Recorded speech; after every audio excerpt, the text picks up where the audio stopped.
I was diagnosed with osteosarcoma in January of 2016 when I was 9.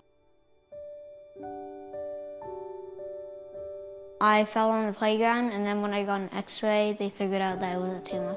I was in 3rd and 4th grade, I was in the hospital getting chemotherapy, and I've had 14 surgeries so far. About a month before Dylan was diagnosed, we actually went to the service of another boy, Tyler, who in our neighborhood, who also bravely fought this disease. And so without even knowing much about osteosarcoma, we already knew we had a battle ahead of us. Osteosarcoma is a bone cancer that afflicts mostly young kids, and it hits them in either their arms or their legs. And after learning more about osteosarcoma, we realized that we really did have an uphill battle ahead of us. First of all, the treatment protocol for osteosarcoma hasn't changed in 33 years. And of all the cancer treatment regimens out there, the chemotherapy for osteosarcoma is one of the most toxic regimens. And there aren't many treatment options. So for relapsed osteosarcoma, there is no treatment protocol. There are different drugs for other cancers that you can try, but there is no proven effective treatment for relapsed osteosarcoma. So we desperately need advances in the way that we treat osteosarcoma, and the only way to get there is by funding more osteosarcoma research.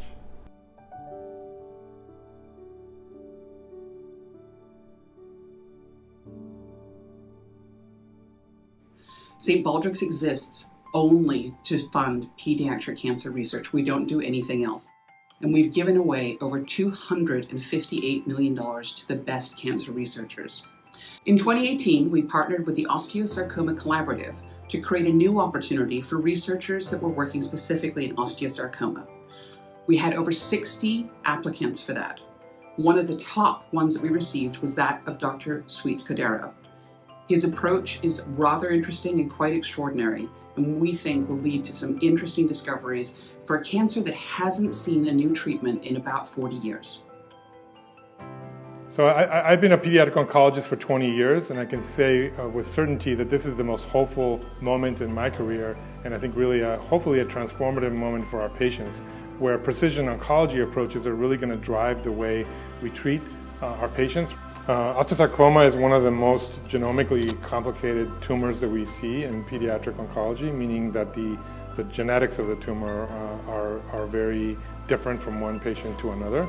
So no two patients are alike. Sometimes people refer to them as snowflakes, meaning because each snowflake is kind of unique in its own way. And so it is a very significant challenge for us from the point of view of trying to identify the best therapies for each patient. And one of the technologies that has emerged over the last few years that is now very feasible is to do a gene sequencing. So some of you may remember that the draft of the human genome was published now over 15 years ago, and that first initial sequencing of a human cost about $1 billion to do. Now we can sequence an osteosarcoma patient, their tumor, and also the normal DNA for that patient for about $3,000. So this is a huge advance that really, I think, is a transformative moment that will allow us to really help develop better therapies to treat our patients and to give each patient the best medicine directed at their particular tumor. I think what we can learn from this disease has broad applicability. A lot of the mutations and genetic alterations that we see in osteosarcoma are commonly seen in other cancers, both other pediatric cancers, but also adult cancers, like, for example, breast cancer and others. And so I think what we learn from our studies in osteosarcoma really can be very broadly applied to other diseases. Hi, my name is Charlotte Murdoff. I was diagnosed with osteosarcoma in my right leg in July of 2018. My knee swelled up when I got home from a summer vacation. After many tests, I learned that I had bone cancer.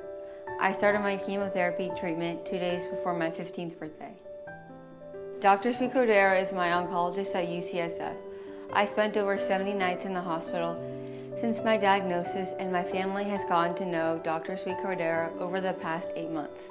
Although he's extremely busy, he came to my Valentine's dance party and even attempted to dance a little, which made me realize he's more than just a smart doctor, he's a real person. He's such a dedicated doctor that he found time in between research meetings to cheer me on at UCSF when I rang the bell for finishing my chemotherapy.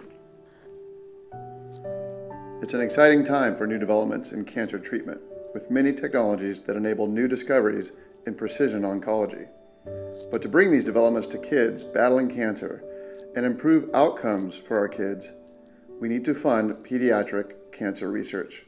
Please join us in our battle for a cure and donate what you can to help us fund Dr. Sweet Cordero's research.